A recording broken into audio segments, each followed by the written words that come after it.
Village special ఫుడ్లో ఈరోజు sambar recipe ఎలాగో తెలుసుకుందాం.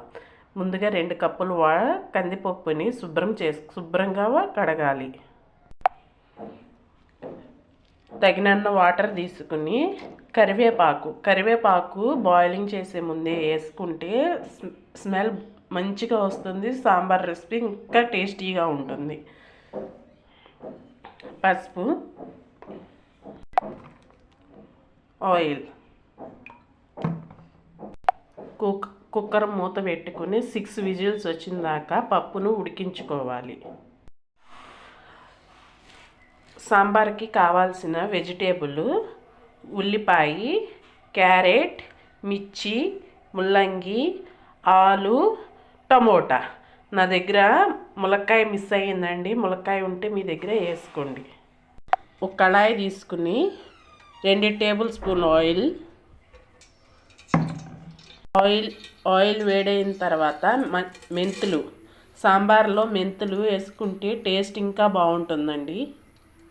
పోపు దినుసులు, ఎండుమిర్చి, చిన్నులపాయ, కట్ చేసుకున్న ఉల్లిపాయలు. ఉల్లిపాయ ఫ్రై అయిన తర్వాత ఒక్కొక్క వెజిటేబుల్ని వేసుకుంటూ ఉండండి. క్యారెట్,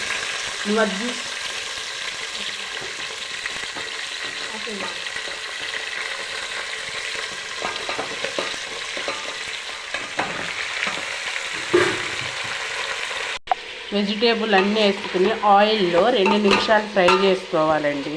ఈ వెజిటేబుల్ ఆయిల్ 2 నిమిషాలు ఫ్రై చేసుకుంటే కూర చాలా టేస్టీగా ఉంటుంది. సాంబార్ మనం ముందుగా ఉడికించుకున్న పప్పుని మిక్స్ చేసుకోవాలి.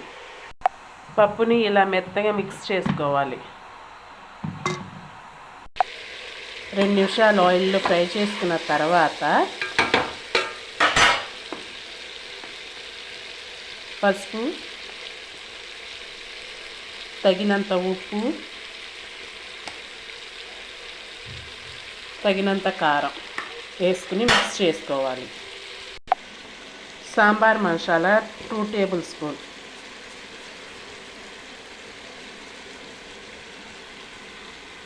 సాంబార్ మసాలా వేసుకున్న 1 నిమిషం దాకా ఆయిల్లోనే ఫ్రై చేసుకోవాలి.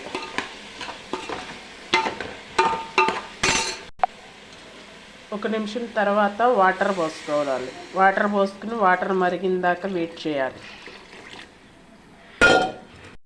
వాటర్ మరుగుతుండగానే మనం ముందుగా ఉడికించిన పప్పు వేసేసుకోవాలి. ఉడికించిన పప్పు దీంట్లో వేసేసుకోవాలి.